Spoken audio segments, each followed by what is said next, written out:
Sup, freaks? It's your boy Marty here to introduce this rip of TFTC. Thank you for joining us. Give this video a like. Subscribe to the channel. If you catch us on podcast apps, make sure you subscribe there. Give us a rating, a review. Go to tftc.io as well. Become a member of the site. Join the conversation. Truth for the commoner, trying to get you the high signal content in a world gone mad. This rip was brought to you by our good friends at River. River's here to make it as easy as possible for you to buy Bitcoin and then take it into self-custody. Go to river.com/TFTC, set up an account today. You'll get $5 of Bitcoin after you buy $100 worth of Bitcoin on River. You can dollar cost average into Bitcoin with no fees. If you're just buying one off, River has the best fees in the industry. They back all their Bitcoin reserves 1-to-1 in multi-sig cold storage.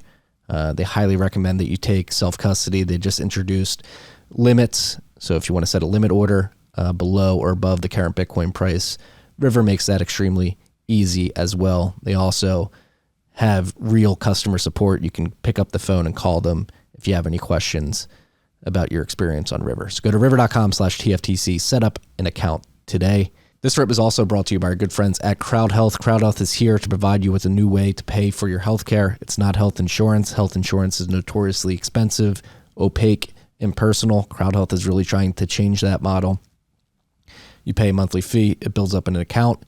If you ever have a health event, you let CrowdHealth know. They go to the doctor. They negotiate the price lower. You pay the first $500 and the rest gets crowdfunded by the CrowdHealth community. They have Bitcoin Lightning payments that they just enabled. So if you want to pay your monthly fee plus your doctor in Bitcoin over the Lightning Network, you can now do that.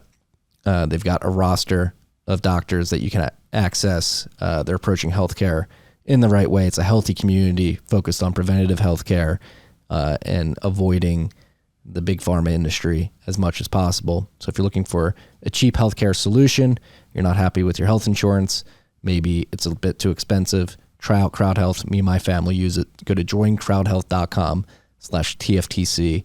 Sign up today using that, and you'll get $50 off your first month. Joincrowdhealth.com/TFTC. Enjoy this rip. Woo! Aleks Svetski, how the hell are you? Mr. Bent, good. I am about as tired as you are, and just a couple of years older. So, is that what happens when you get older? You get more tired? Pretty much, bro. It's fucked. That's what I got 8.5 hours of sleep last night. Woke up feeling like a bus hit you, or no? I've had the most energy I have. Oh, okay. In a while. Waking up. Well, that's good. That's good. I got a long sleep and I feel like a bus hit me. I think I've been. Do you know what does that to you, man? It's international travel. I figure like you get bombarded with fucking all sorts of weird radiation. You know, your sleep, circadian rhythms go out the window. And I swear to God, like for the last month in Brazil, it's been raining like consistently. I don't mean like, you know, rain and then some stop, like then rain and stops, rain. Like I mean like fucking rain nonstop, like 24/7 rain, nothing but rain. And then like finally the day that it gets sunny, I leave Brazil to go to Europe for Bitcoin Amsterdam. And what happens when I land in Amsterdam? Rain. Finish that, get to Prague, rain. Get from fucking Prague to Lugano, rain. And then from fucking Lugano, I fly back, and then the fucking rain starts again in Brazil. I was like, you got to be kidding me, man. So that can't be good. Sunlight. It can't be good. Like I literally haven't seen sunlight in over a month.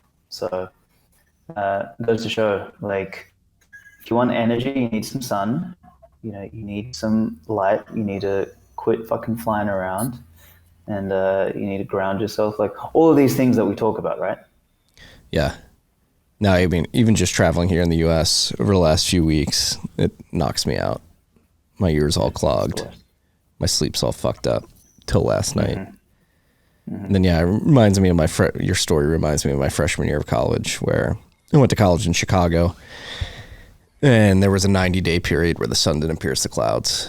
And it was the first time I'd ever experienced that. I was like, this is not good for your mental health. It really isn't. I guess that's why all the Scandies like fucking depressed and want to kill themselves over winter. But Anyway, that's another. They got other things to be depressed about now. It's like, literally, they have no sunshine, and now they have no energy either. Brilliant, Yes. genius idea. Energy, which is going to be a focal point of this conversation. It's very important, whether it's the sun, creating photosynthesis for the plants that feed the animals that the humans eat, or the higher density energy that creates the power that runs our world today. The world has gone insane. It's really faded energy to a level of detriment that is material at this point. And we're going to talk about that on the back half of this conversation. But the first half is going to focus on an energy intensive industry, which you've been diving headfirst into with the Spirit of Satoshi, which is artificial intelligence. Obviously, I think it's been exactly a year since the first, what many would deem consumer-friendly AI applications hit the market. We've seen a crazy expansion of these applications and people using them as individuals or as businesses. A lot of noise out there, a lot of posturing, particularly by the incumbents in the space, the OpenAIs of the world, the Googles, Anthropic. It seems like they're dead set on creating this regulatory moat and saying, you got to regulate this industry, daddy. We should be the only ones able to get these tools in the hands of individuals and businesses at the end of the day. And as you've come to find, and many others, this probably isn't the best thing for humanity. And I think this is part of the reason why you started Spirit of Satoshi. And so I guess we start there. What is Spirit of Satoshi? Why did you decide to build it? And what does it do? Sweet. Thank you for that intro and that layup. So in really simple terms, the Spirit of Satoshi is an attempt to see if we can embed a Bitcoin paradigm into a language model. It's like the long and short of it, right? So I did some talks in Amsterdam and in Lugano over the last couple of weeks, and in there I kind of presented this idea of, look, these new language models, they're not like general intelligence by any stretch of the imagination. They're not coherent, they don't rationalize, they're not alive, they don't have any agency of their own, despite all the talks about agency and this and that. And you have all the nerds frothing at the mouth like, oh my God, we're going to have like intelligent machines in the next year or two. I think, first of all, that is an unfounded fear. And then second of all, there is a potential concern here with these tools becoming ubiquitous as a means of knowledge sourcing, basically. I think over the next couple of years, we will use the internet in a different way. We'll, instead of searching for things on Google, we'll probably just ask our local agent, a question, and whatever it tells us, if it's ChatGPT, that'll be what we construe as the truth. So I want to kind of like tease out two bits here, and then I'll talk about why we're doing Spirit of Satoshi. So, the first one I already alluded to is this idea of AI, like many other things, just gets blown out of proportion, right? Like people, we have such a narrow understanding of what intelligence is anyway. Like we still, as human beings, can't define it. And when you look at so-called artificial intelligence, it sort of lives in the realm of what I'd say like this narrow sliver of computational intelligence, right? It can compute very well, and a lot of this compute stuff is basically revolves around the law of large numbers. It revolves around like running things, kind of like what ASICs do, right? Like they are guessing things, right? Just to a different end. And to me, when I think about like what general intelligence implies, is you get like breadth instead of depth. So general intelligence includes computation, but includes cognition. Particularly with humans, it includes emotional intelligence. You've got hormonal intelligence. You've got digestive intelligence. You've got muscular intelligence. You've got like the intelligence of like your wife knows like if you looked at a chick sideways by accident, 3 weeks ago, and she wasn't even there with you. She's got this like crazy fucking intuitive intelligence. Like intelligence, with respect to humans, is like so broad, and people are very quick to take something like, language, because we haven't had anything other than human beings, do language in the past. Maybe a parrot kind of came close to it, but if a parrot said, "I'm going to kill all humans," we'd be like, "Okay, it's a fucking parrot, right?" Good luck. When when ChatGPT says it, people are like, "Oh my god, we're all going to die." So, do you need a moment? No, we're good. No, you're good. Okay. So, I think the first sort of myth that I try and dispel for people, when we're talking about this AI stuff, is that AGI, I don't think is a thing, honestly. I don't think it's coming anytime soon, if it is a thing at all. And when you hear people talking about regulating AI specifically, what you look when you sort of dig under the skin, and you alluded to this, is it generally talks about what language, or what, it talks about safety, the same kind of words that we heard during lockdowns and, all of that sort of shenanigans. It's like, for your safety, responsible wording, blah, blah, blah, these kind of things. So it's important to sort of separate like the real fears from the fake fears. And, AGI as a concept, I think, is moot. And to be honest, I actually think the joke is on us and the nerds, is that what they are finding, so, we're building a fucking language model, we're right at the forefront of this stuff, is what we're finding in the language model space is that the more general you try and make something, the less depth you get in any specific topic. So you get less specialization. And, the way some research labs are trying to solve this is by creating like a governor agent who manages multiple, so think of almost like a Merkle tree of some sort. So this governor agent manages multiple language models, which each specialize a little bit more. And this is how what is said to be how GPT-4 works, actually. And, you build that sort of a structure so you have more general intelligence. But obviously you can't, there's a limit to how many specialized agents one governor can operate. So then you create a second kind of function like that, and then you have a governor above them too, and then you kind of like keep building this pyramid. But what happens is you end up getting a situation where you use exponentially more energy for less and less and less like reward, and you end up in a situation where the depth of specialization diminishes, the latency increases. And my whole theory is that by the time we figure out artificial general intelligence that is energy efficient, we'll come all the way back full circle to human beings, because we are the ultimate general intelligence, and all we need to do to think, to run, to do math, to like build things with our hands, to do all of the things that you would, that implies general intelligence. We just need to eat a fucking banana. Whereas like for a machine to be able to do all this sort of stuff, it would need like all the nuclear plants in the world. So just to sort of give you a sense of the irony of the pursuit of general intelligence, I think it's another poorly understood eschatological threat that is designed to freak people out into giving a bunch of bureaucrats a bunch of power, into controlling language more than anything else, which leads into where I think the fake risk is. But before I get into that, curious if you got any thoughts on that as an opener.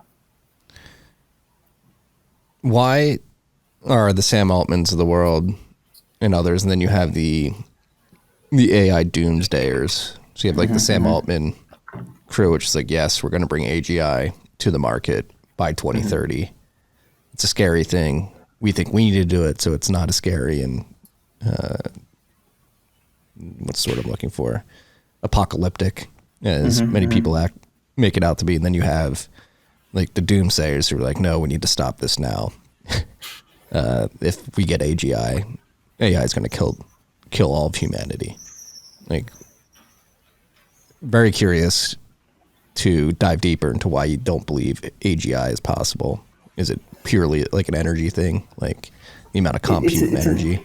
It's an energy and generalization thing. So it's like it's a mixture of both. Like, so to get like it's an energy and generalization thing, but it's also an agency thing. Like there's mechanics and there's agency. We like all language models, anything that we know in AI at this point is we give it direction. We tell it what to do. It performs based on something that we've given it an end. For machines to have that starts to imply things like consciousness, which I went down the consciousness rabbit hole, and basically here's the sum total of what humanity knows about consciousness. We don't know shit, basically. Like, there's been philosophers arguing about the thing for thousands of years. Like, the only progress we've made is that nobody actually knows fucking anything, and we know less than what we started with respect to what consciousness is as a concept. And maybe you could argue that, what we found with consciousness is that, there's something to do there with like free will or agency, but we have no idea where it comes from, how it exists, why it exists, what it is, or any of that sort of stuff. So I think there's that. The agency problem is a big one, or the consciousness problem. And I think it's very easy to conflate consciousness or agency as a concept with intelligence. And I don't think they are correlated. I think they're correlated, but I don't think they're the same thing. And then the compute and generalization problem is that, once again, human beings are in my mind, the apex of general intelligence, because we can do, we can remember, we can love, we can eat, we can run, we can build tools, we can compute, we can do all of these things, and we're pretty good at a lot of them. But we can do all of that in this, this incredible machine that we sort of live in. And our energy source is like literally some fucking bananas and some meat. Like that is so much more sophisticated than, what is possible with circuitry and metals and electronics and all that sort of stuff. It's in my mind, it's human beings together, in a free market are far more powerful than some sort of machine alone. Now, why do I think the Sam Altmans of the world and all this sort of stuff, go for that? It's the same reason why, the climate hysterics think that genuinely think that they're going to save the world by,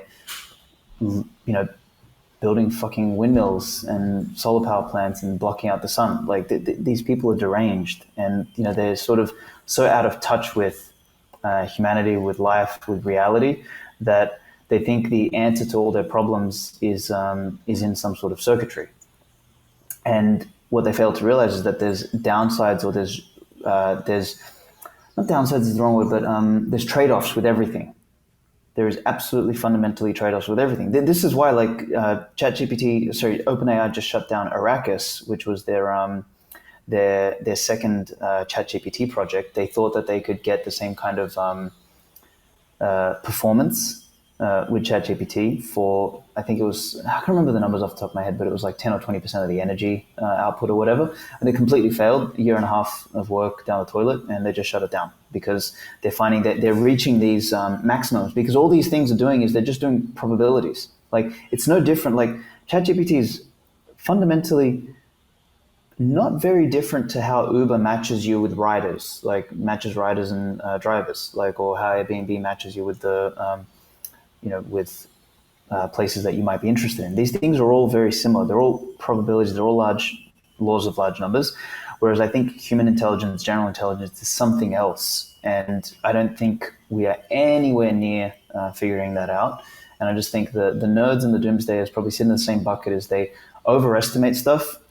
If you listen to every single one of them were fucking convinced that, GPT 5, 6, 7, by the time, it comes out, like, it should, like, basically their projections placed AGI coming out like roughly now or next year, the more sensible ones, 2030. But we're already seeing these limits of computation being hit, and very little usage coming out of these, other than code assistance or, what I like to think of as midwit obsolescence technologies, like, being able to, write a report that some CNN intern would write. Like, outside of that, there's not a lot of stuff here. So anyway, I'll shut up there for a minute, and we can dig into a bit of that. Yeah, I mean, with running with the assumption that AGI is completely overblown in terms of if it's even possible, and even if it is, But you don't think it is? Like, is it that detrimental to humans being able to survive on this planet next to AI? I guess we can jump into, again, like this big debate that is beginning to surface, particularly after Sam Altman, Zuckerberg, all the big players in the closed source AI space went on Capitol Hill late this summer and essentially lobbied the government to put in regulations that ensure that they had this regulatory moat and they are the gatekeepers to artificial intelligence applications. Like, I think it's becoming very clear that we're at a very important inflection point early on in this technology's proliferation where we need to get out in front of the narrative that Sam Altman and his crew are pushing and really drive home the fact that there are two sort of models, pun intended, of the AI future, this closed sourced model where you have these centrally controlled companies running everything in the black box, and then this open source world where you can basically leverage these open source models, train them yourself, and put out your own artificial intelligence applications. And if Sam Altman and his crew get their way, it's not going to stop people from being able to do that, but it will likely render it illegal and push it into this gray or black market. And Correct. how would you frame this battle between open source AI and closed source AI? I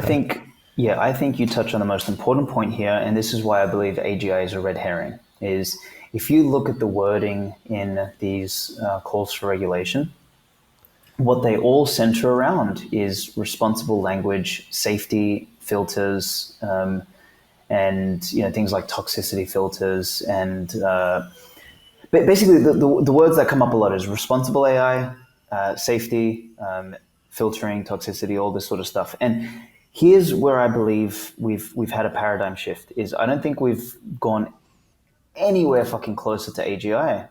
In fact, like I think all we've just proven is that 95% of language is just patterns. That's it. That doesn't mean anything. I don't think that has anything to do with AGI or consciousness or the larger general intelligence narrative.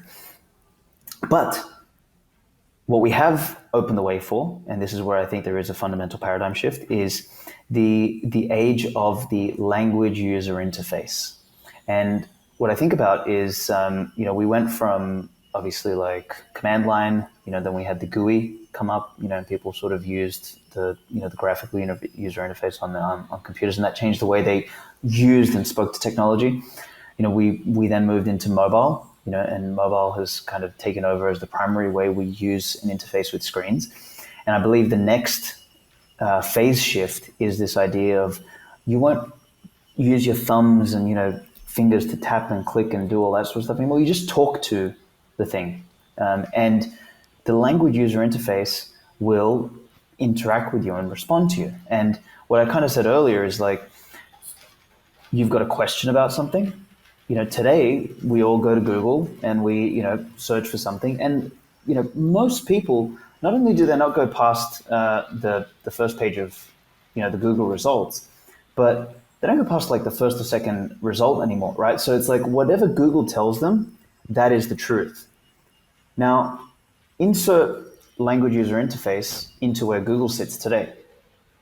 That is where I believe the risk lies, is that if people's entire model of the world, what's good for my health, what's happening with the environment, a solar panel's good, what about energy, should I live in a pod? Like all of these questions, think about it. Like imagine everything you know and learn coming from ChatGPT, and ChatGPT upstream is basically regulated to be safe and responsible.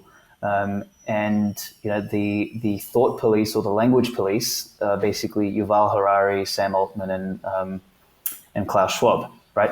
That's essentially where the danger is that every single application, every single product is in some way going to have some sort of language or conversational feature embedded into it. And everything you know and do, the way you interact, the way you communicate with every single product and service, and particularly search online and information gathering, is all going to be informed by a set of safe and responsible language models. And if you think about like what that means, like that's the ultimate form of inception. Like if you want to entrain an idea into somebody, like you answer the questions that they have. And that is the paradigm that you're feeding into them. It's like Plato's cave, but, using AI to make it, to make it the thing that they absorb from their screens. So I think this is where the real risk lies. And when they wave the red herring of AGI, it's going to kill us all. AI, if we do not regulate, if we do not make this safe, if we do not apply toxicity filters, if we do not make responsible AI, the world's going to end. So we need to do this and this and this. Even these days, like if you want to train your own language model, if you want to fine tune, all of the tools out there, come with toxicity filters. They come with language filters. The libraries that you train the base models on, they all come with libraries that have been filtered and made sure that they're safe and hygienic and all this sort of stuff. Like all of this sort of stuff is pointing to basically a homogeneous paradigm of the world. And this, I think, is where the real risk is. And this is why I think it's fundamentally important to build a model whose, pun intended, model of the world is different, that represents a Bitcoin model of the world, that, energy is good, energy usage is good, inflation is fucking bad. Like you go ask ChatGPT about inflation, it'll tell you that inflation is a sign of a healthy economy. Like we know that that is wrong. If you ask Llama, it doesn't matter if you ask an open source or closed source model, it doesn't matter. Every single model out there says inflation is a sign of a healthy economy, because that is the paradigm that has been entrained in all of the data sets that these models have been trained on.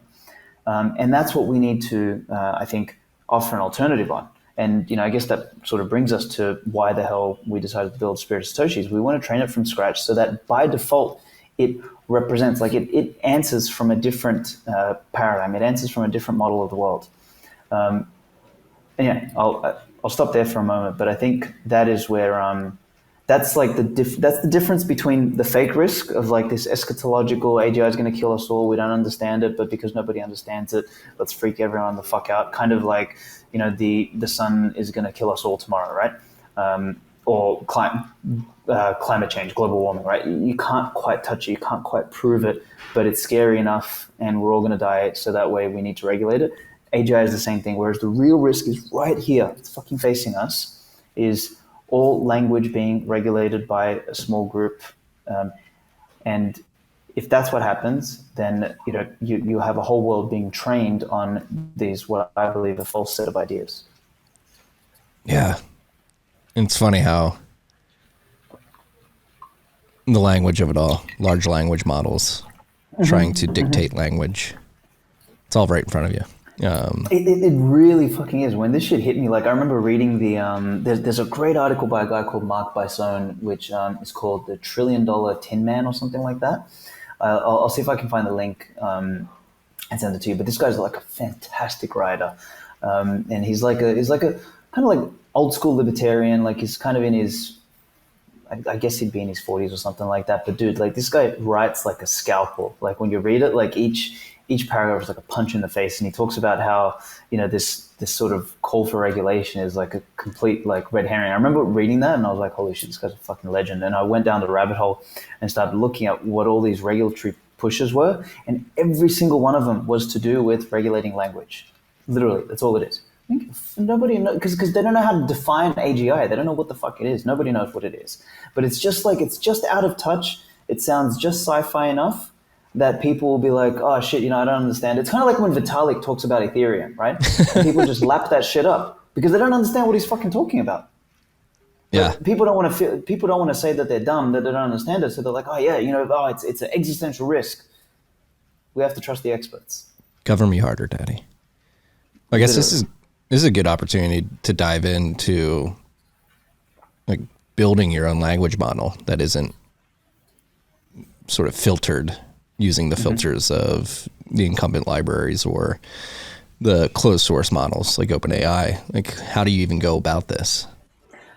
Dude, it's been a journey, and I must admit it's been more difficult than what I thought. So the initial way we went about it, and there's a couple of Bitcoin models out there like ChatBTC and Pleb AI and all this sort of stuff that do something similar. Is you take an existing language model, and whether that's ChatGPT or open source or whatever, it doesn't matter. You take something, and you simultaneously build what's called a vector store, where you take a body of knowledge. It could be a book, it could be a series of books, it could be some transcribed podcasts, all this sort of stuff.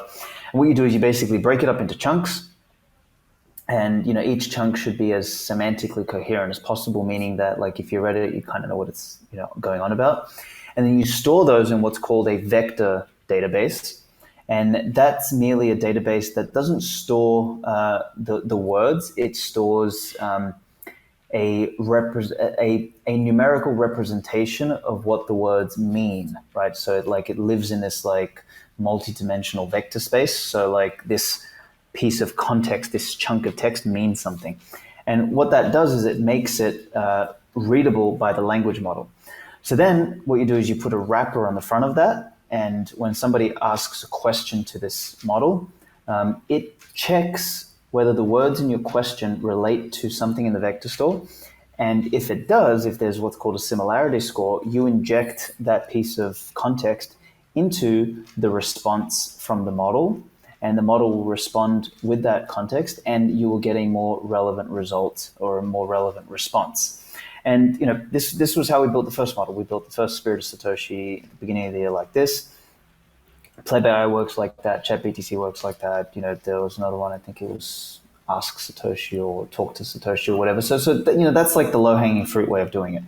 And in fact, whenever you hear online, people talking about train your own model, this is exactly what they're doing.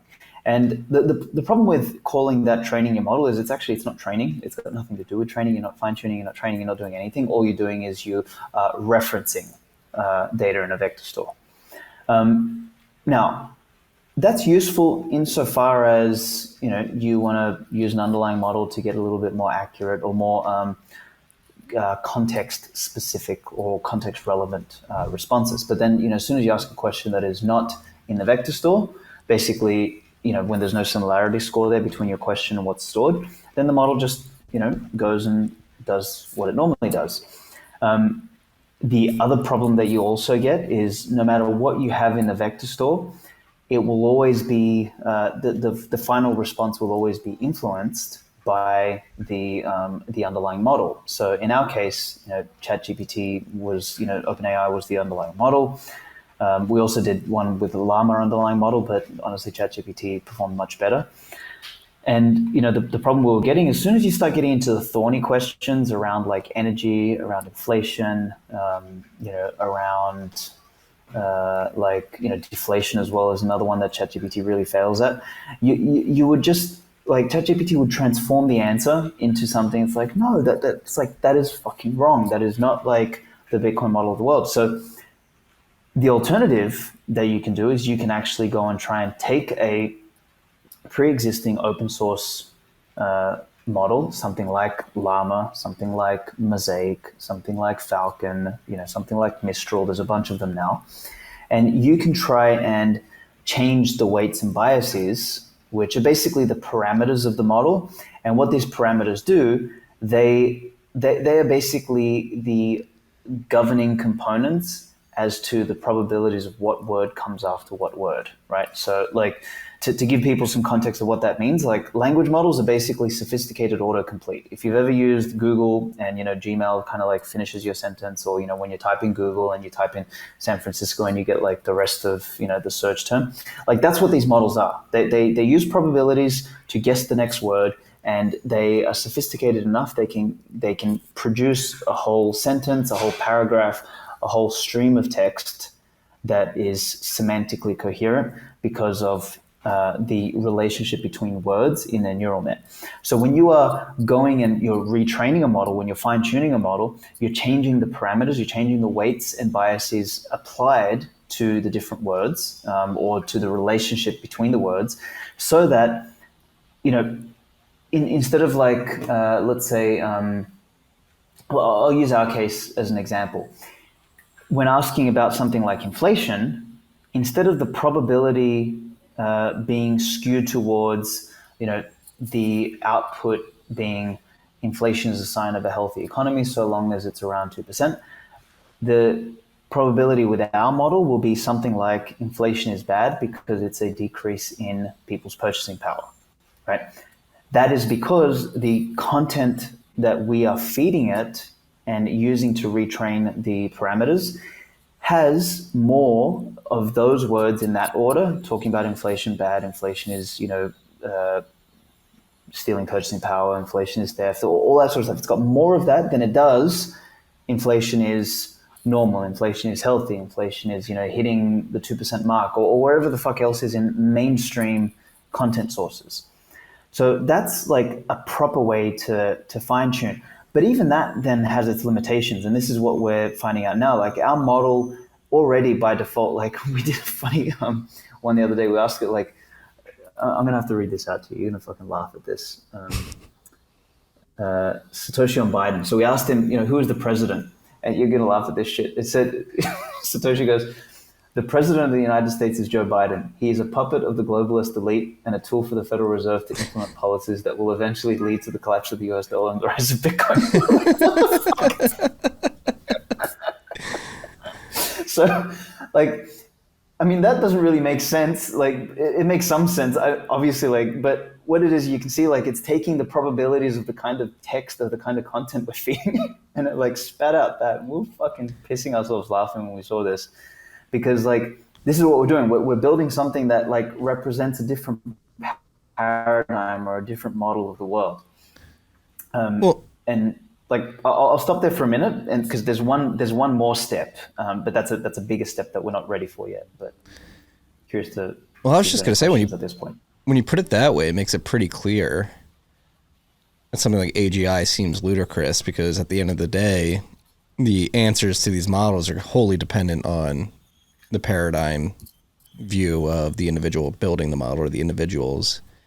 So could these, like, similarly to how certain individuals trust certain publications, whether it be CNN or something like Zero Hedge, is that how we're going to have to view approaching and using models? Is like, hey, I sort of agree with the worldview of the people who built this model, so I'm going to trust. There is an element of trust. It's not true. I mean, there can be knowledge gleaned from it, but it's not the quote unquote truth at the end of the day. It's the product of the data fed, and you're essentially trusting that the people feeding the data, like, agree with your worldview. Correct. Like, are these just propaganda tools at the end of the day? Yeah, I guess that's exactly. That was exactly my talk in Amsterdam. I said, we're going to have a propaganda war over the next 10 years. And basically all of these models are just going to be spewing out propaganda. Like and it's not because they're evil or this or that or whatever. Like, we can even take away that component of it. It's just that if you take Wikipedia, which is a big part of the base of all closed source and open source language models, is basically the Wikipedia index. And what the fuck does the Wikipedia index say about energy, inflation, solar panels, like all of the things that we rail on about? It says that. So what are the models going to do? The models are just going to mirror that.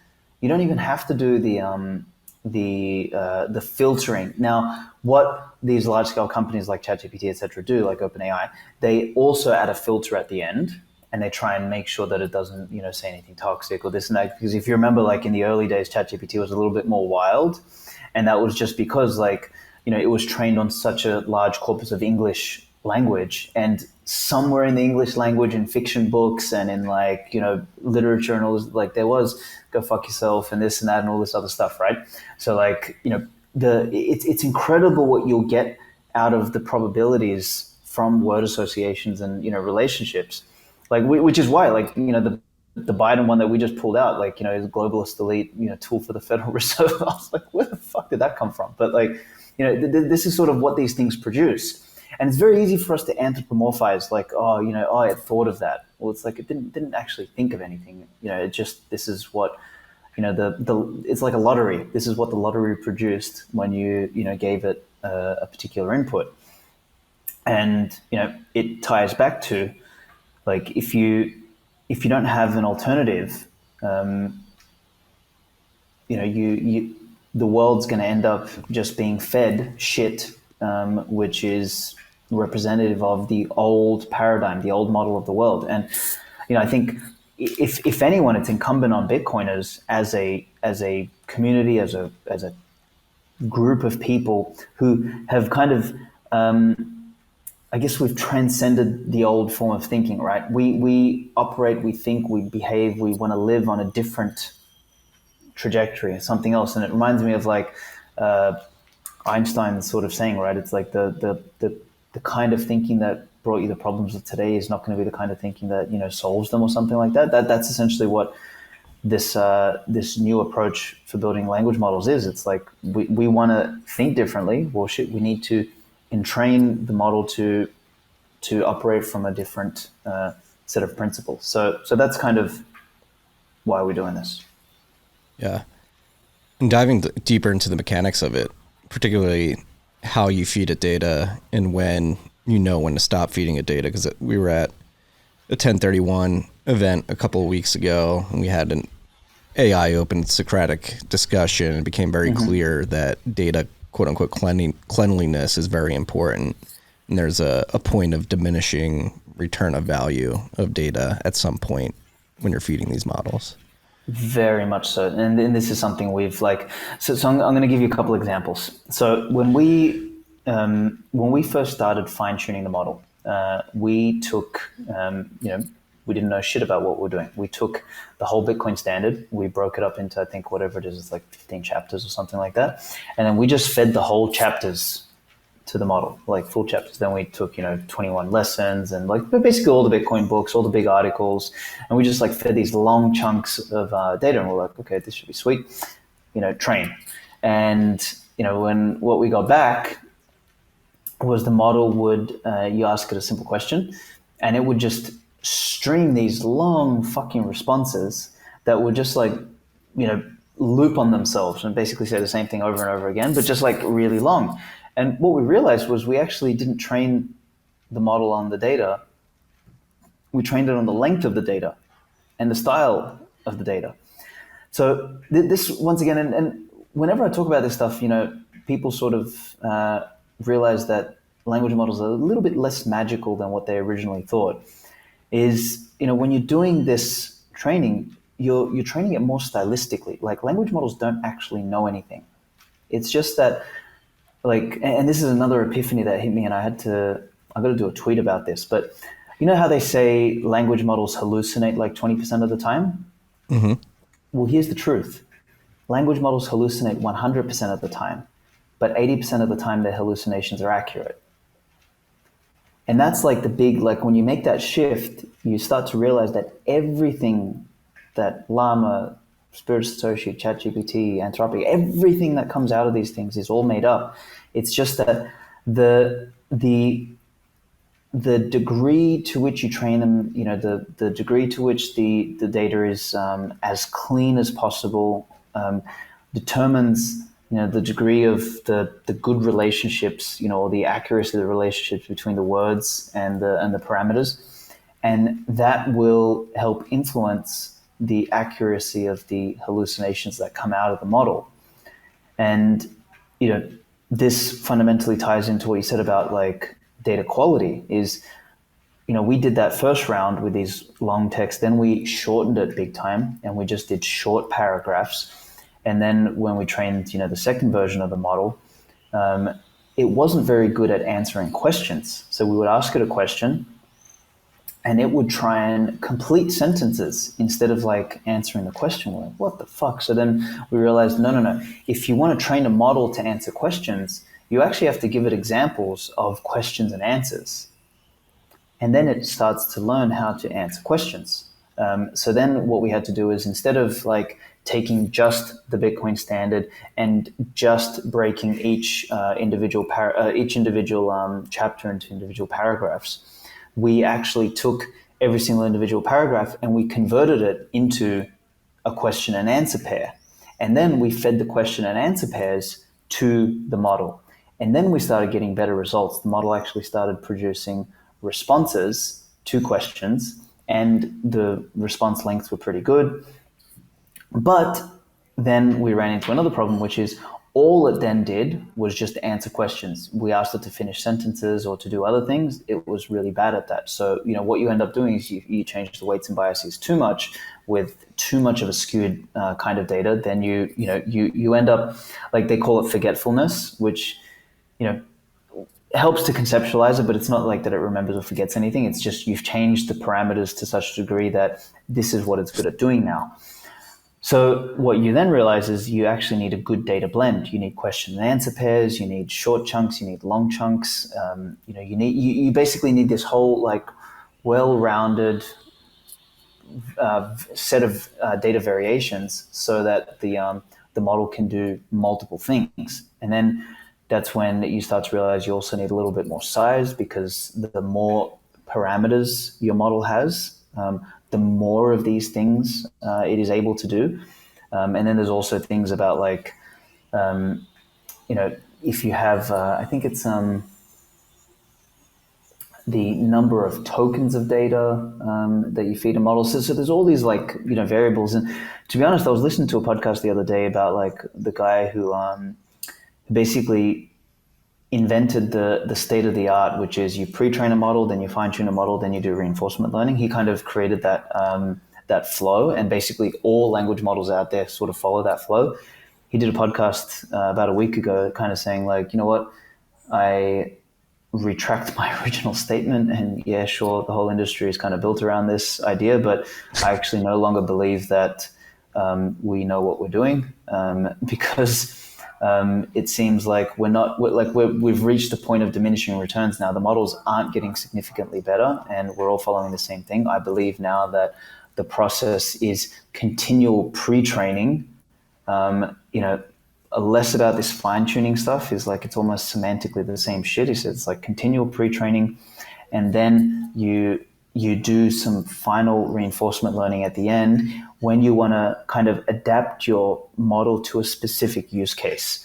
So there's all this sort of stuff, and like what it reminds me of is that this whole industry is fundamentally it's as much art as it is science. In fact, it's probably even more art than it is science, because you take this whole data blend, you put it into train, you run 8 epochs, and you come out of the other end, you're like, I don't know what the fuck this thing's going to do on the other end.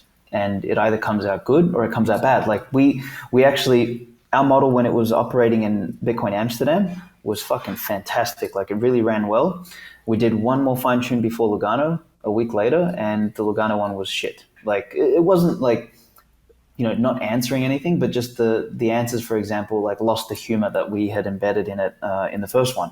And we're like, fucking hell, like you can't win with this thing. We thought we were going to make it, incrementally better for the event. So anyway, this is a long way of saying like data is like critically important. And then the type of data, or let me rephrase this. Data is the most important thing. And then what matters when I say data is not just the data quantity, but more important, the quality, the blend, and what that blend is made up of, and what you want the model to actually do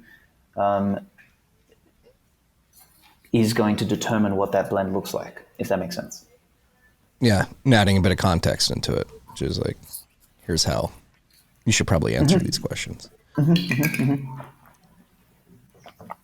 And this gets into a broader question too. So another thing that came up during that Socratic discussion at our 1031 retreat is, again, juxtaposing open source AI versus the open AIs of the world. And what you just described, it seems like the big large language models are running into this problem where they're hitting a ceiling and not really improving as much as they have over the last 12 months. And that gets into the discussion of the world of, I believe it's 1,000 minds or 10,000 minds versus the world of the Borg, which is open AI running everything. And like, how do you view the future of AI, either built by the Borg or 1,000 minds, which would be thousands of individual models like Spirit of Satoshi that do one thing very well, and then you combine them with agents to actually produce complex answers? Totally, and this is exactly where we're pivoting our business. So, we're looking at a name now that kind of exemplifies this idea of specialized AIs, because we've gone through this whole process of trying to build a specialized AI, and we've had to build all these, like taking the Bitcoin standard and transforming it into 2,000 Q&A pairs. Like that has to be done programmatically. So we had to build like all of these fucking pipelines, which involve multiple models, like manipulating the data. And then we have this final piece where human beings check random bits of data and they get paid in sats for validating. So we've got like a don't trust, verify section in our reinforcement learning tool. So we have this whole pipeline, which takes data in one end and transforms it at the other into a format that you can actually train a model on. This shit doesn't exist yet. Like we had to fucking figure all this crap out ourselves. And we're like, man, we could actually commercialize this pipeline as a process and help any industry, company, body, content creator, whatever, actually train their own specialized models. Because I do believe that we are going to have a world of many, many, many, many AIs as opposed to general AIs, which actually ties back into what we said at the beginning. Why I don't think AGI is a risk or a threat or a problem is that the more general you get, as I said, the less specialized you can get.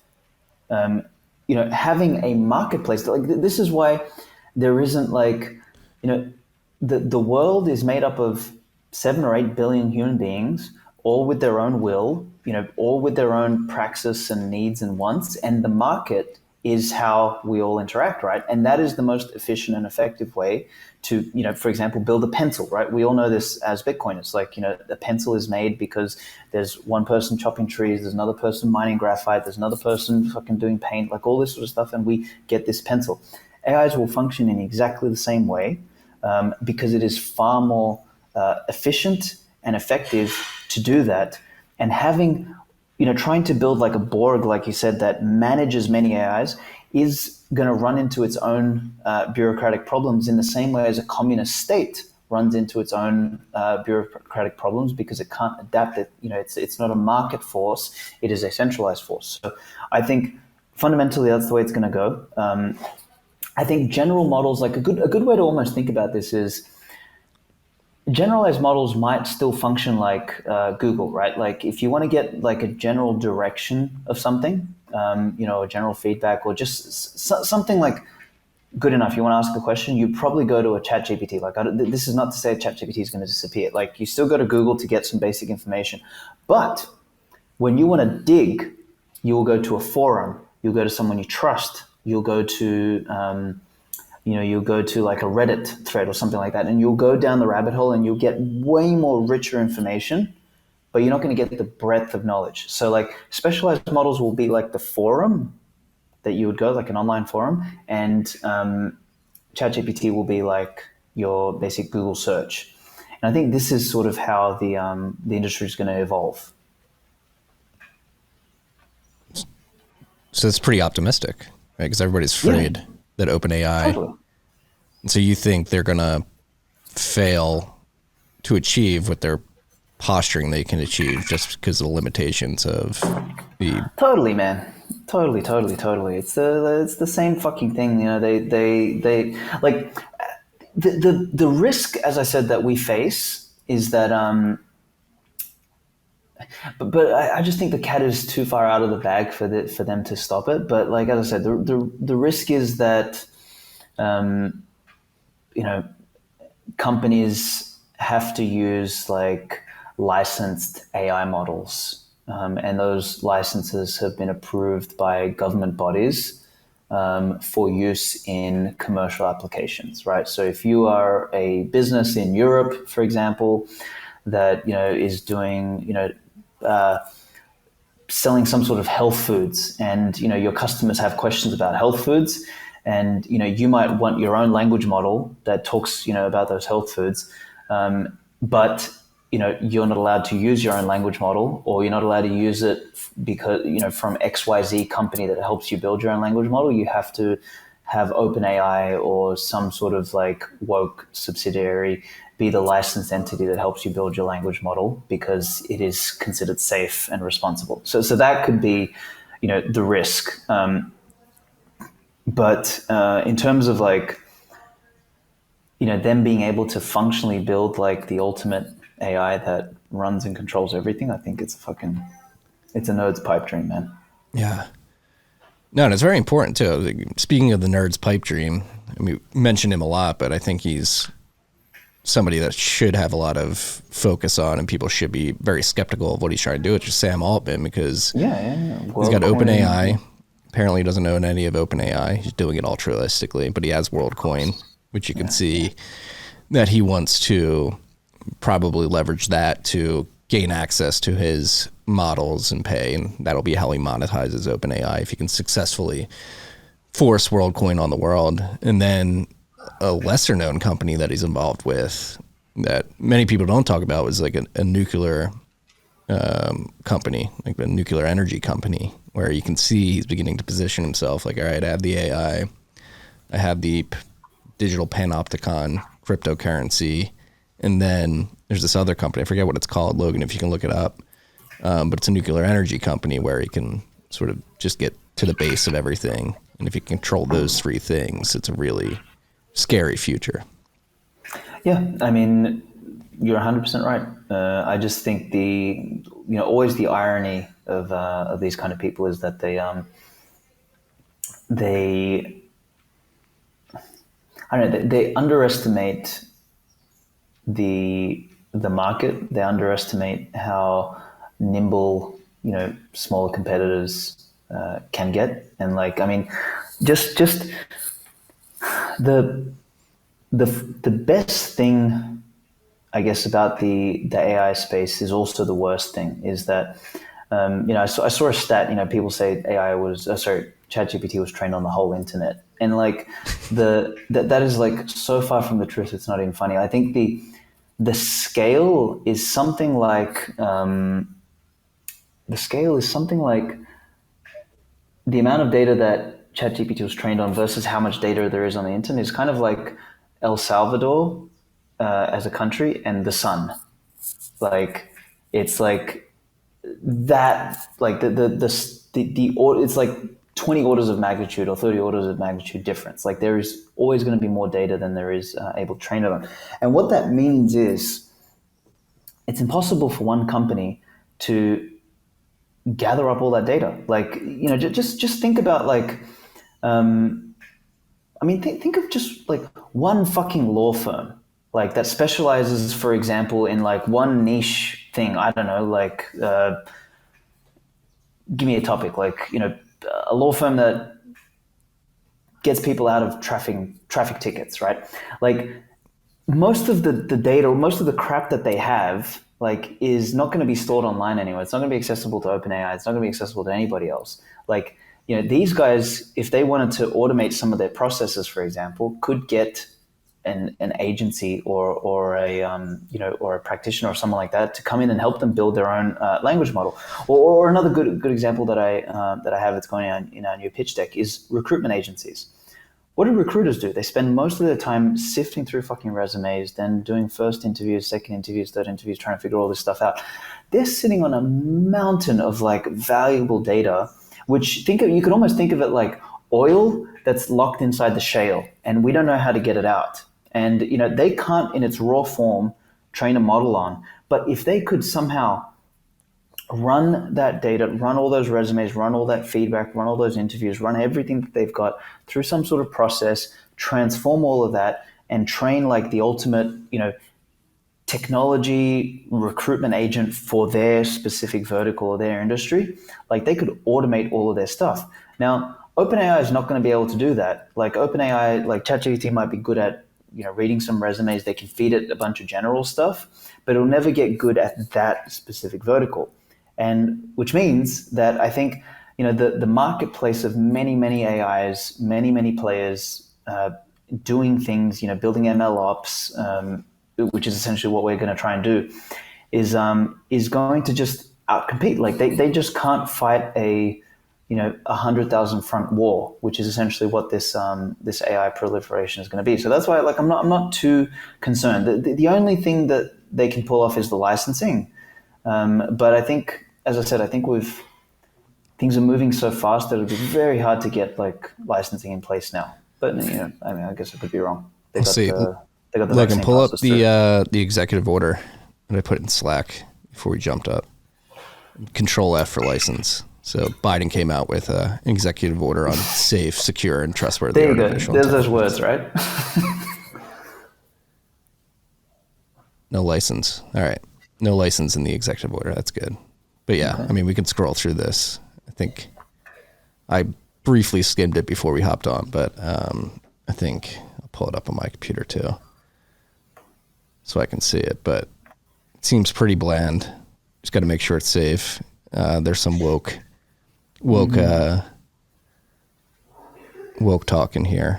Promoting innovation and competition, standing up for consumers, supporting workers, advancing equity and civil rights, making sure the government uses AI responsibly. So, first executive order from the Biden administration came out this morning, October 30th, but no license in there yet, which is good. Okay, I didn't see that yet. Okay. There you go. So, I mean, this is a perfect example. Like, this is, it always starts slowly, and then they kind of lean into it. But you'll hear it echoing these words all the time: safe, responsible, trustworthy. Like, all the words, like when it's the classic Streisand effect. When the government tells you they want to do something for your safety, exactly. It's the fucking opposite thing, bro. Yeah. But diving into like the future of 1,000 minds, like how do you think this will work? What will the end product look like? Like agents interacting with each other. And then I guess we can tie Bitcoin into this too. Yeah. Like, does Bitcoin over the Lightning Network using something like macaroon permissions to give these agents allowances? Is that a use case that you see as possibly?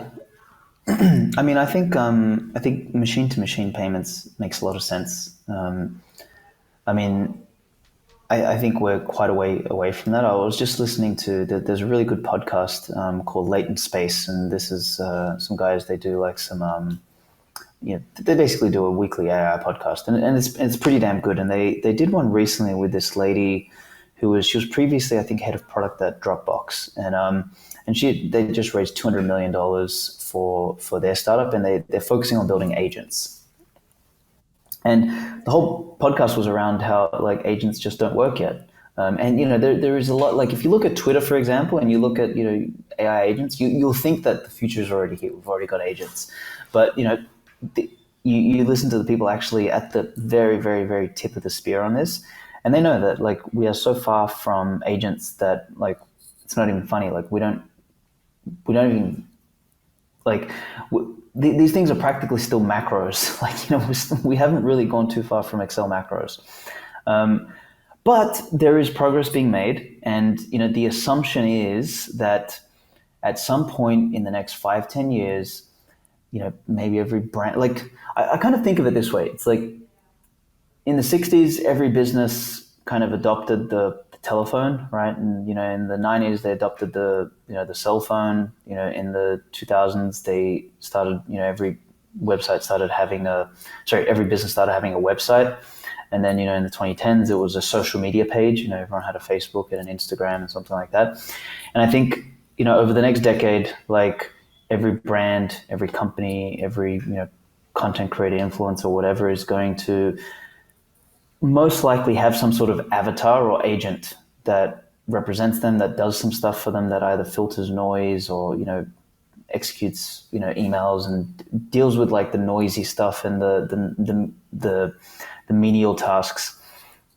And maybe even like goes out there and performs economic functions on their behalf based on what you tell them to do. And I think, there'll be probably some future where people who, are really good at like, researching and finding gaps in the market and then able to direct a suite of different agents to go and perform different tasks. And, they might build like small 1 or 2 man startups, that really have a lot of the base work done by agents. Like I kind of think that that's where things are going to go. That doesn't mean that these agents themselves have any agency. We as human beings, as the directors of the task, have the agency, and the agents are maybe just more like, executors of specific tasks that, have some sort of like semantic element where they, can understand things, they can read on the internet, etc. Right? And I do believe something like that will happen. I think to get there, there's a number of things that need to occur. Like, first, compute needs to come down significantly. Like, compute is way too expensive at the moment for that kind of a future to exist today.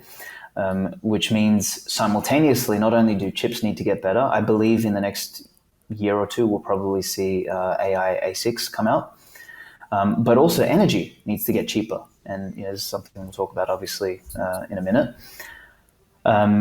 But then also, thirdly, is the frameworks and the pipelines to take all of the data out there and actually transform it into something that genuinely tunes and trains a model like around a particular topic or brand or persona or character to a high fidelity degree.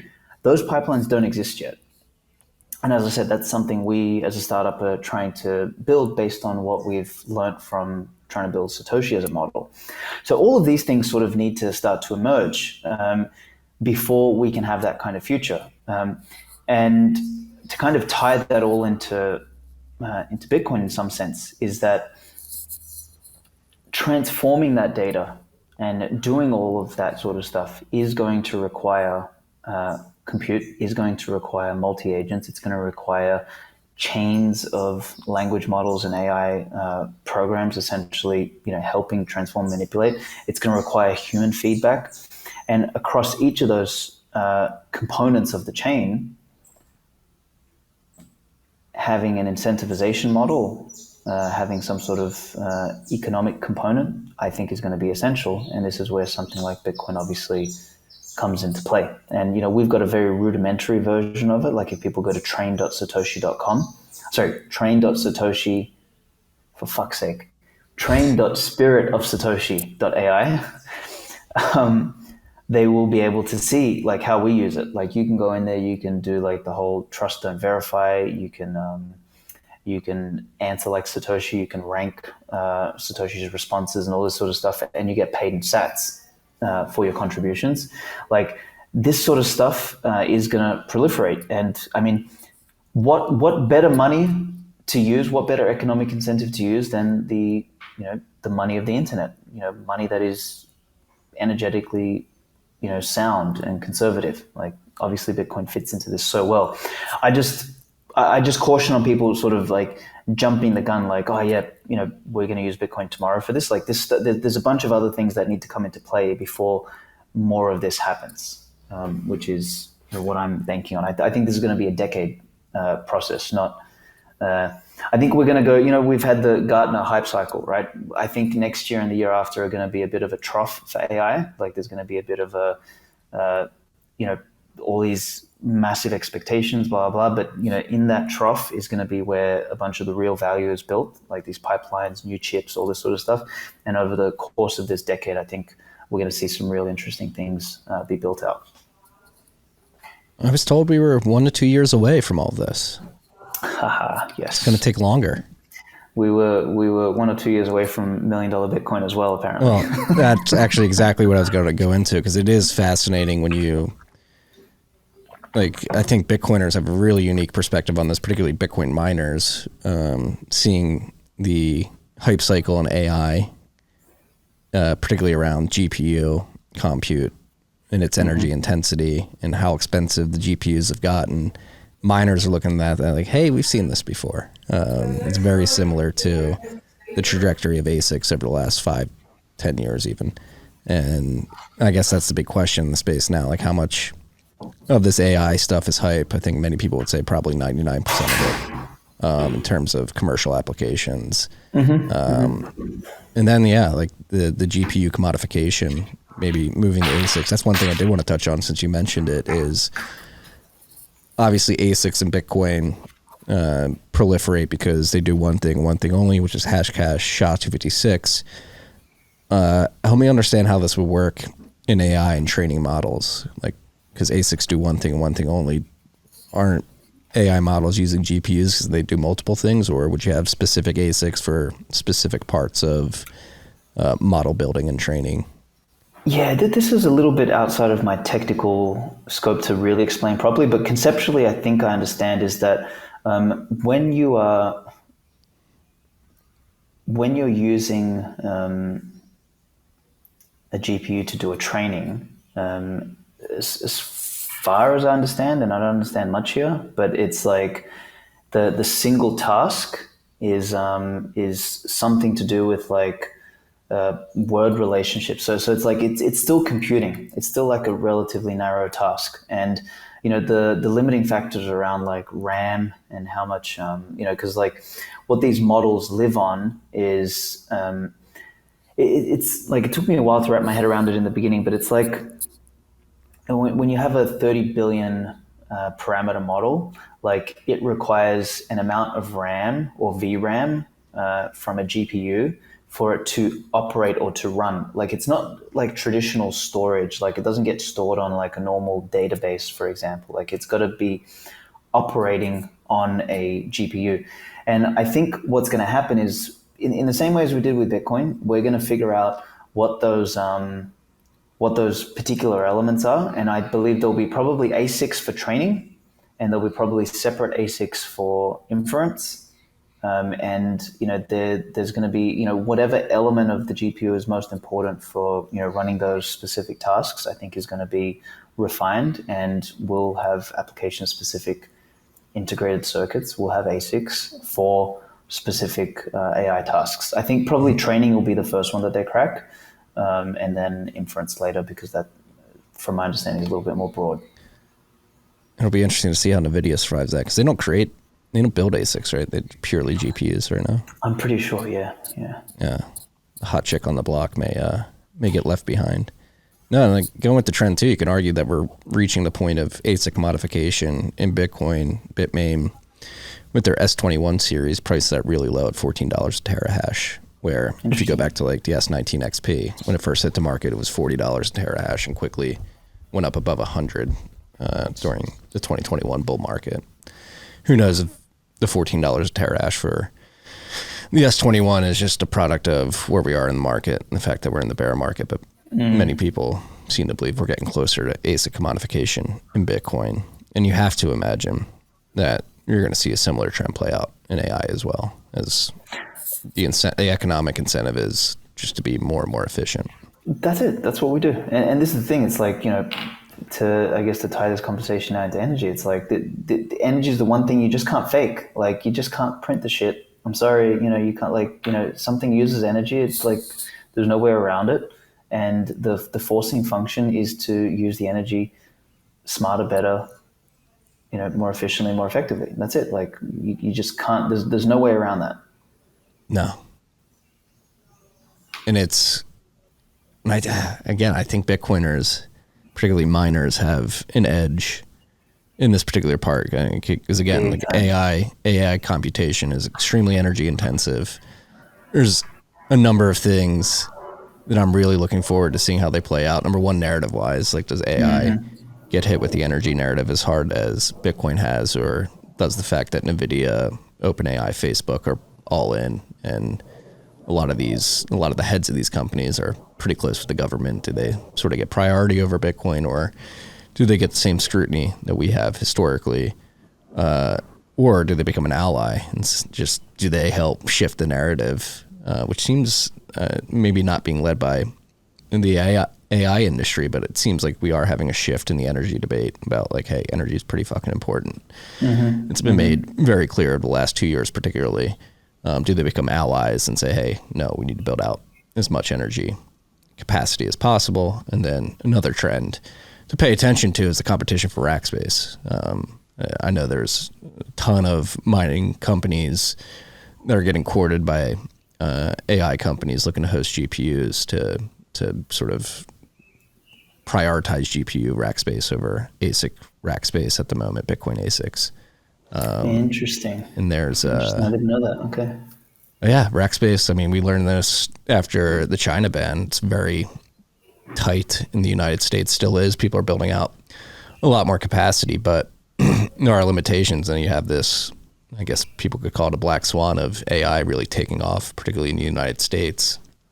within the last year, and that competition for rack space has gotten extremely more competitive. And so it'll be interesting to see how they play together if the AI industry becomes an ally or tries to box the mining industry out, particularly in the United States.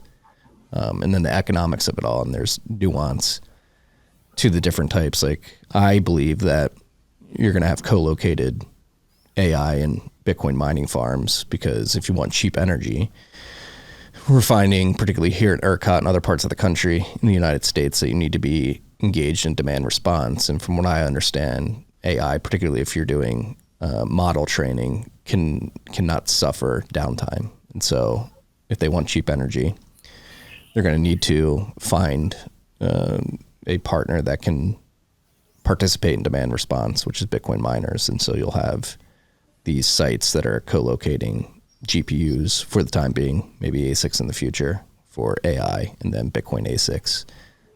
You get a lower cost of energy when you're asked to respond to demand. The Bitcoin operation spins down, sends electricity back to the grid, and the AI operation's allowed to operate continuously to train their models. I mean, that would be that makes the most sense. It's just, you would hope you'd hope people aren't stupid and because the alternative is like, we need to ban the Bitcoin mining because now we can't run our AI, and if we don't run the AI, China will, and China's going to beat us. So therefore, we should turn off Bitcoin mining and save the limited resources we have for our AI compute instead. Like, that could be the bad version of it. Yes. And that concept of limited resources is the most frustrating thing, because they don't need to, they're artificially limited. Exactly. Yeah. Via government mandate. And it's not even only government mandate. I mean, ESG is dying, but it has done a very good job over the last decade of disincentivizing the build out of reliable energy infrastructure, which is the big issue coming out for the Bitcoin Times this fall, the energy issue. The energy debate is raging. It's very important to Bitcoiners. And so I guess we can begin diving into what we're trying to accomplish with the Bitcoin Times this fall. Yeah, for sure, man. So let's segue into that. So I think, for those who don't know, I think you and I probably did a episode. I think we did the Austrian edition last year, right? When that came out. Yeah. So, for those who aren't privy to what this is, the Bitcoin Times is something I do once every year, and I try and get 6 or 7 essayists or thinkers' brains in the space to write around a particular topic. So last year, obviously, we had Seyfedin, Pierre, Goldstein, Raheem, Parker, and Conrad Graf, right, on basically Bitcoin through an Austrian lens and Austrian economics through a Bitcoin lens. And that was it aligned with the first time I actually printed these things as a collectible. And this year, when I was thinking about what we were going to do, I was going to do I had options to do a philosophy edition, a macro edition, markets edition, privacy editions, cypherpunk edition, all these sort of ideas. But it just felt right, considering the climate hysteria, the ESG stuff that's going on, the mining talk, and probably also a personal interest of mine. I've been going down the Nietzsche rabbit hole, and sort of Nietzsche's position on energy and vitality being basically the source of life. And you could almost sum up his entire argument about the fall of man being that we've traded vitality for a false sense of morality, and in the process we've become basically slaves, and that's sort of something I wanted to dig into. So anyway, the long story short is we're doing the energy edition this year, and it's got obviously yourself headlining alongside Brian Gitt, alongside Gideon Powell, Harry Suddock, myself, and Drew Armstrong from Cathedra, and Andrew Myers from Satoshi Energy.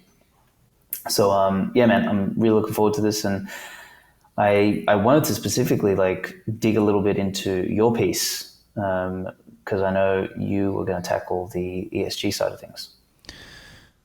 Yeah, I mean, this is something I've been beating the drum for many years now, at least 5 or 6.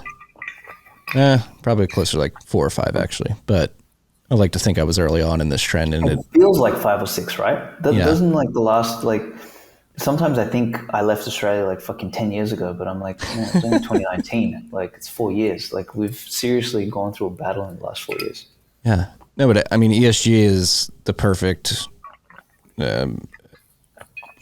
sort of what's the word I'm looking for? It's the perfect manifestation of that Nietzsche line of thinking you just described, which is we've replaced vitality with the moralization of society. We think we're moral beings, and this moralizing has led to a complete rejection of reality and what actually makes what we're doing now possible. You're on the other side of the world, connecting via an internet connection. I've got a camera here, I've got lights here, you've got a laptop, and like all of this is made possible by energy. And ESG, particularly the E part of it, we can even dive into the S and G part of it as well, or just a complete rejection of reality. And it actually really ties into the AI conversation we were having earlier in this push to sort of control the language. It's a complete rejection of reality and attempting to centrally plan a moralized view of what the world should be on the markets. And energy is a big part of ESG. Obviously, it's probably the most predominant part of the ESG movement over the last decade and a half. And we've really seen the repercussions of what rejecting reality and trying to moralize has led to, which is less reliable energy infrastructure, human suffering. I mean, I think one of the most stunning facts of the last 2 years is the fact that more people died due to lack of access to energy in Europe last year than were killed in the Russian-Ukraine war, which is... Whoa, I didn't know that. Okay. Insane. Let me make sure I have it. I pulled it up before, but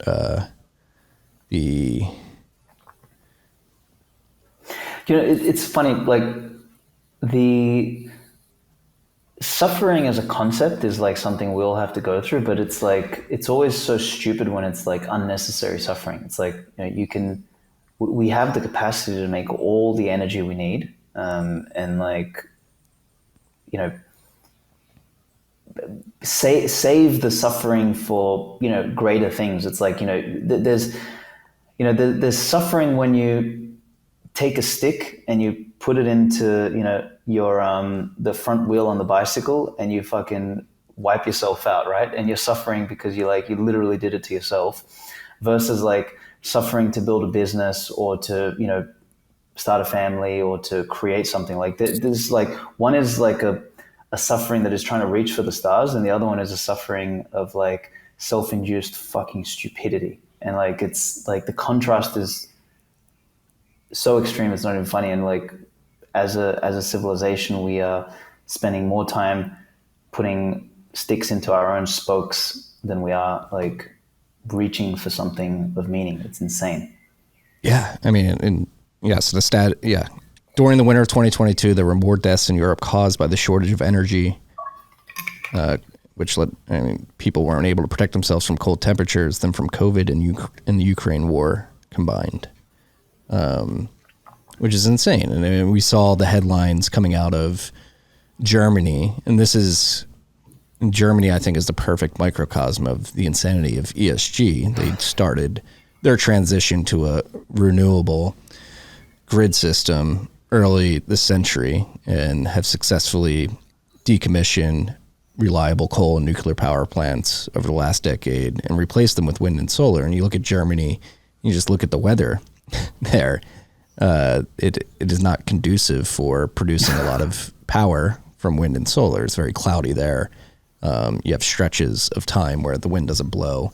as much as you like to think. And then like they're doing this to save the world, to save people. Maybe you don't even say to save the world. You can say we want to save humans from suffering and dying. And it's very ironic because this transition led to human death and suffering during a time of war, when the energy supplies, particularly being provided by Russia via Nord Stream 2, were politicized and attacked physically, really cutting off Germany specifically, but a lot of Europe from reliable energy sources, which led to higher energy prices, lack of energy accessibility, and deaths at the end of the day. And so this whole rejection of reality, the boogeyman that you described earlier, climate change, global warming, which doesn't have seemed to have materialized as somebody who's been following it for some time.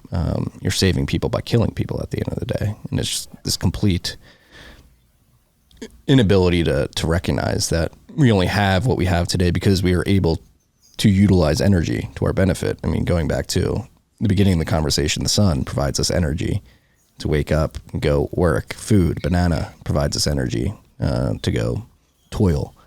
And then you work up from there. Humans, with our logic and our ability to think creatively, have figured out ways throughout millennia to harvest energy and get increased productivity and efficiency and leverage essentially on what we can do physically, and really created machines to enhance that beautiful capability that we have.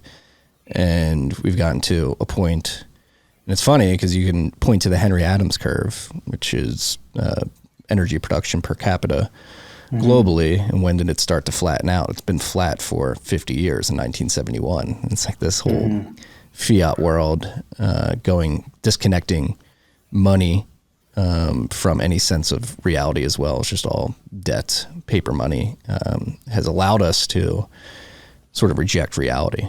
And I think it does stem from the money. When you disconnect money from any hard truth in the physical world, just make it this thing that you can print willy-nilly, you're then able to completely begin rejecting reality in other parts of the world. And energy is, I think, one of the most obvious sectors that has been neglected over the last 50 years. Yeah, you can lie to yourself. What you were saying reminds me of a little passage in the piece that I was trying to write. I want to, damn it, I'm not going to be able to find it quickly enough.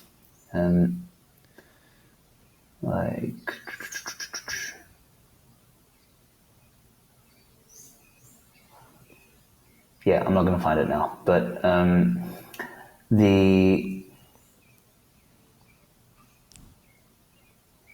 yeah, damn it. I had it highlighted, but then I refreshed the page. Fucking moron. There was a section about that. But yeah, I mean, the relationship between energy and money. I mean, you know, I think I can't remember who I first saw write this, like calling Bitcoin energy money. Do you think that was a Sailor meme, or was that like? Sailor definitely popularized it.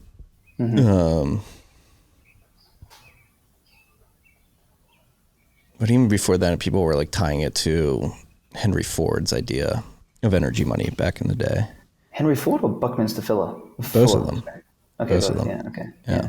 Because Bucky was talking about like kilowatt hours per something, right, as like the unit of money that we could use.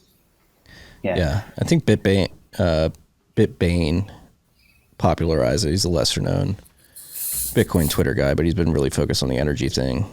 I think we can safely say that Sailor popularized it. Yeah, I mean, the point that I try and go into is that I say,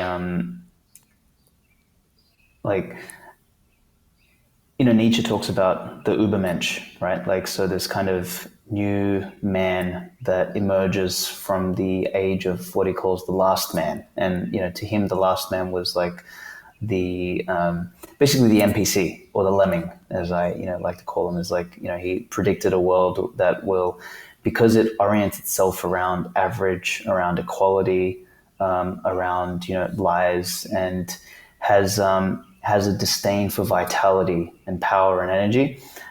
Will basically the world will transform into ugliness, and we see that. Like, did you see the thing on Twitter today with that stupid fountain in Europe, like that ugly ass fountain? Oh, dude, you fucking hell! It's Look like it up, Logan. It's like this new fountain of, like, and the sculptures look like basically turds. Like, it basically looks like a fucking pack of kids from preschool got together and like slapped a bunch of clay together. And this is the new, like, they spent $1.8 million on it.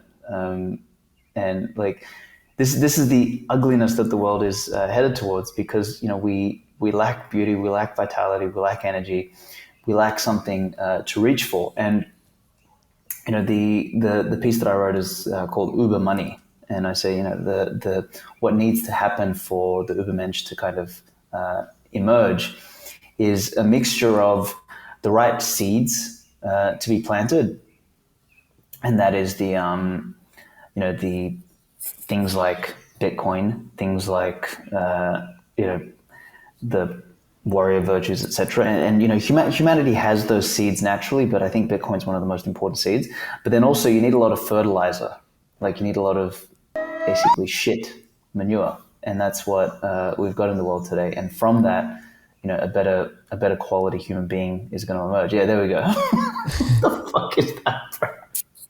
No, this reminds me of the statue. I think it was like a Martin Luther King statue they put in Boston. It just looks like somebody holding a cock. It's it's disgusting. Like, look at this. What is this supposed to represent? Vienna's Renaissance produced some of the greatest structure. The fountain was just unveiled in Vienna. This is in Vienna, Austria. Yeah, Vienna, exactly. Like, this was the cradle. This was one of the cradles of civilization. It's like, what the fuck is that?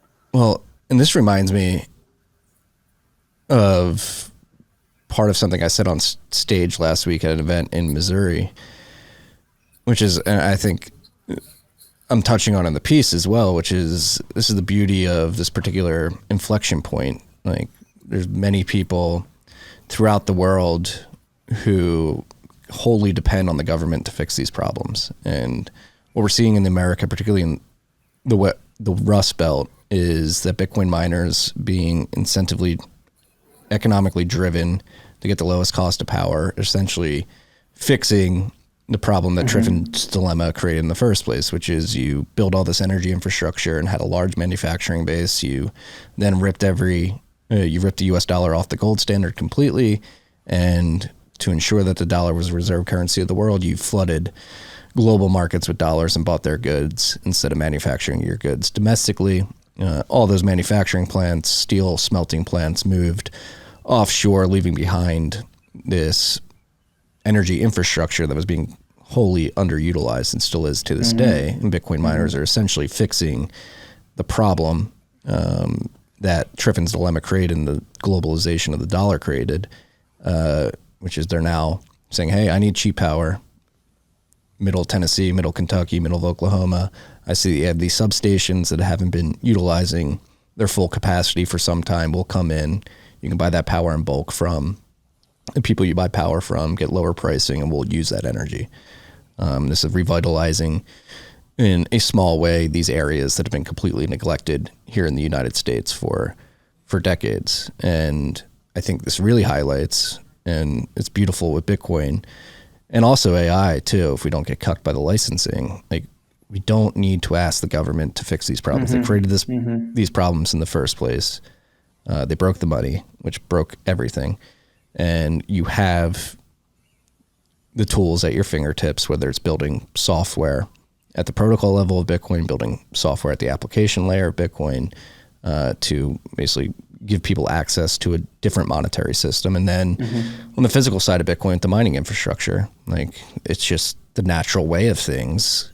Miners being economically incentivized is going to these areas that have been neglected and breathing some life into them. It's not going to save these cities and these towns wholly, by itself, but it's the spark that's needed to begin reversing the trend. And you can do this today by yourself, just using pure economic incentives. You don't need mandates or spending bills to be passed. You can go do this yourself. You can build Spirit of Satoshi and give people access to good information about Bitcoin. You can go try to get cheap power to mine Bitcoin profitably. And the positive externality of these things is better information and better revenues for small towns that hopefully can be reinvested to begin fixing the problems that ripping us off the gold standard started in the first place. Yeah, this you touch on something that I've been harping on about recently, which is like the conquest approach, or like the approach to like claim space and claim territory versus the one of defense. And this is where I think, like, you know, I've kind of had it with like libertarians and libertarians and all this sort of stuff. Like, you know, everything they seem to do comes from a place of defense. It's like, okay, we're gonna go and seastead, you know, don't tread on me, like non-aggression principle, all this sort of stuff. Like, and you know, notwithstanding the wisdom in things like the non-aggression principle, etc., but the energy where they all come from is one of defense and one of like leave me alone. Whereas what you're sort of describing here is like coming back and claiming the fucking energy, you know, claiming the land, building shit again, not asking for permission. It's a conquest. It's a conquering energy. It's like, it's an attacking energy. It's not a running away from energy. It's a going toward energy. And this is something for me particularly that I have at times it's annoyed me about the Bitcoin space, because, you know, we fundamentally are, you know, many of us are more libertarian than anything else, but like, it's not enough just to sit there and, you know, stack your sats and like, you know, act like you don't exist and all this sort of stuff. Like there's an imperative to some degree to go out there and build shit, to create shit, to like, you know, if you don't like the way, you know, like, I guess not to blow smoke up my ass, but I guess I'm an example of this. I didn't like the way ChatGPT worked, so I spent 2,000 hours figuring the shit out, and then raised some money and went out and started building something. And like, I'm going to build a competitor to it. It's the same with anything else. Like, you don't like seed oils? Well, go and fucking make a product that like competes with the seed oils. You don't like polyester and like sleeping on shitty, you know, bed sheets that are made of plastic. Well, go and fucking build a cotton thing. Like, you know, you don't like eating the bugs? Well, go and start a farm, like, you know, produce meat. Like, this is so, like, that energy of conquest, I think, is fundamentally important. And like, it's in the word. It's like you require energy to go out and actually claim land back, to claim territory, to claim space. And this is what made the West fundamentally great in the first place. Like, what did we do? We went out there and we claimed fucking space. And now we're receding. Like, oh, we can't use that much energy. We need to conserve energy. We need to like turn off our heaters at a particular time. Oh, we can't do this. We can't do that. It's like, it comes from such a place of weakness, a place of like begging for like the crumbs that are like sort of spilt off the table. And I don't know, I just find that so pathetic. Whereas, you know, real leaders, real like a culture and a society and a civilization with some vitality wants to go out there and like, you know, it will still argue, there'll still be fights, there'll still be conflict, but it'll be about like the place in the stars versus groveling and bickering about, you know, your place in the dirt, right? Like, it's a complete different paradigm shift. And I think that's just so fundamentally important. It's, you know, we've been playing defense for too long. It's literally time to play attack now. And I think this is what this conversation reminds me of. Yeah. And it's beautiful because you see it in the Rust Belt. Very, like, it's been completely neglected again for decades. And again, it's not a panacea for everything, but it is a sort of what I've seen, what Standard Bitcoin does in Tennessee in Kentucky, they go into these rural towns that have had manufacturing move out. We go to see the substation. We're like, hey, are you utilizing all this capacity? They're like, no. I'm like, all right, how much can you get out of it? Like another 10 to 20 megawatts. Like, all right, get that energy delivered. We'll buy it from you. Contract sign, build infrastructure, plug in miners. And the direct sort of positive outcome from that relationship is with the utilities. So that's where it starts with us. The utilities like, oh, we can actually make money. And the way it works in this part of our country is it's utility co-ops, and the co-ops have a mandate to keep prices low as possible for residential consumers. And since we come in and soak up that excess capacity, they can buy more energy in bulk, which means they get lower pricing that can pass on to consumers. So they're like, all right, we're following our mandate. We're making more revenue. As a mining company in Tennessee, we're paying taxes on that, so the state's getting more revenue. But that's like the direct positive outcome is between us and the utility company.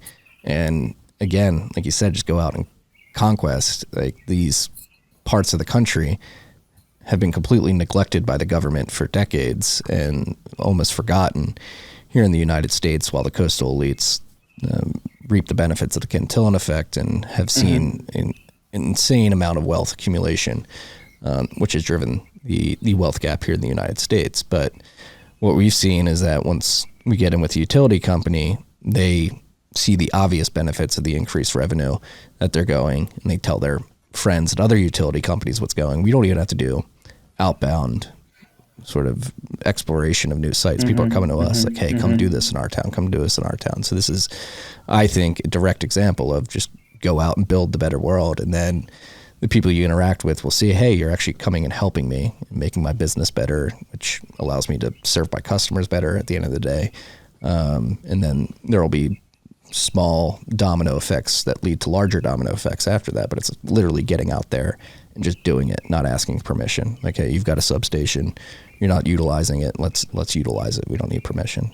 Yeah, it's so simple. It's like, and I should say, like, people shouldn't confuse simplicity with ease, right? It's not easy. Like, you gotta do the fucking work. Like, there's no like magic wand that someone's gonna wave and like all of a sudden all the problems go away. Like, you've actually got to go and do the work, but it's actually fucking simple. It's like you want something, go and build it. You wanna go somewhere, you fucking go there. You want to create something, you roll up your sleeves, you figure it out, and you create it. That's what human beings with agency do. This is what like AI will not do.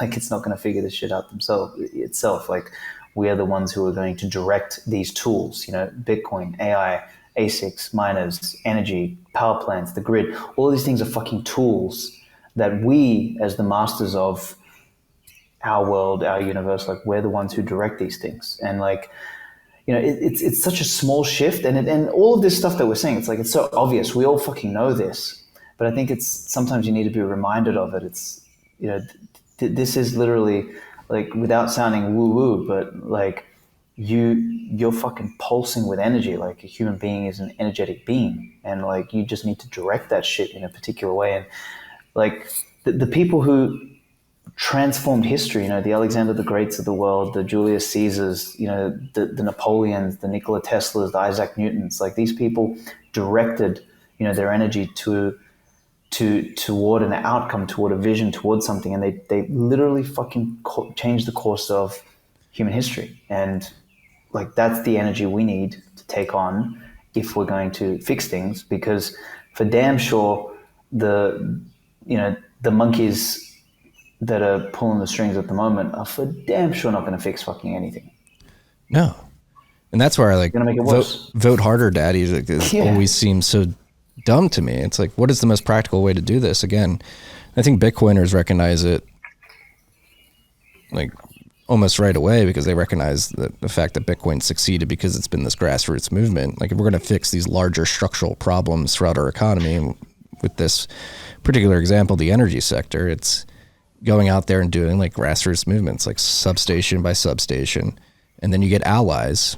It starts with utility companies, and the residents are like, oh, my bill's staying lower in this high inflationary environment. Why is that? And they ask questions like, oh, actually a Bitcoin miner came in and allowed us to buy energy in bulk. which allows us to keep prices lower for you. And then you get allies. Obviously, you have the green pieces of the world and others trying to besmirch Bitcoin miners for soaking up too much energy. But at the end of the day, I think people will recognize the benefit that these operations provide and have provided over the last 5 years, particularly.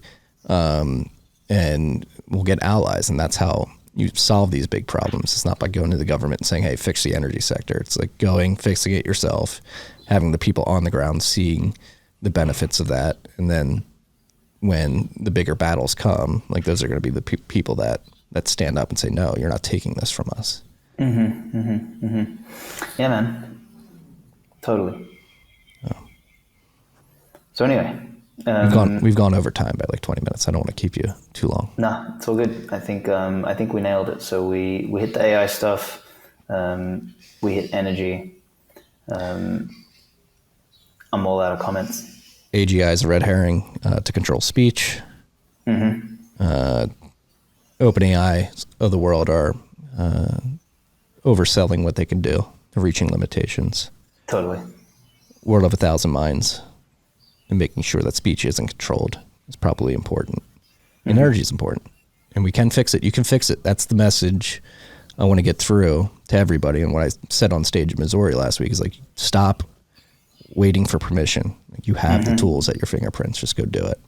Pick up the phone, figure out how to get introduced to somebody that builds ASICs that you can acquire, get on the phone, call a contractor that knows how to build a site next to a substation, can plug in transformers, can plug in wires. Like you said, it's simple. It's not easy. It takes a lot of coordination and learning, but it's the blueprint is there. It's just getting your ass off the couch and actually doing it. I was literally about to say that. It's about getting your fucking ass off the couch. That's it. Yeah, man. Thank you once again for having me on, brother. Really appreciate it. You know, if people want to go and check out Spirit of Satoshi, I'm going to say the domain name right this time. It's spiritofsatoshi.ai. For the love of Christ. And yeah, the energy edition is going to come out for Christmas, basically. Christmas shipping. And then by the time people hear this podcast, it should be available for pre-sale, which I think the pre-sale is going to come with 40,000 sats off the price. So I think we'll probably do a code, either Marty or Energy, one of the two, and people can go and pick that up. Go pick it up, freaks. Go check out Spirit of Satoshi. It's really cool. Thank you for building it. Thank you. Thank you for getting your ass off the couch. Thank you, sir. My ass doesn't like to sit on the couch. All right. That's all we got today, freaks. Peace and love.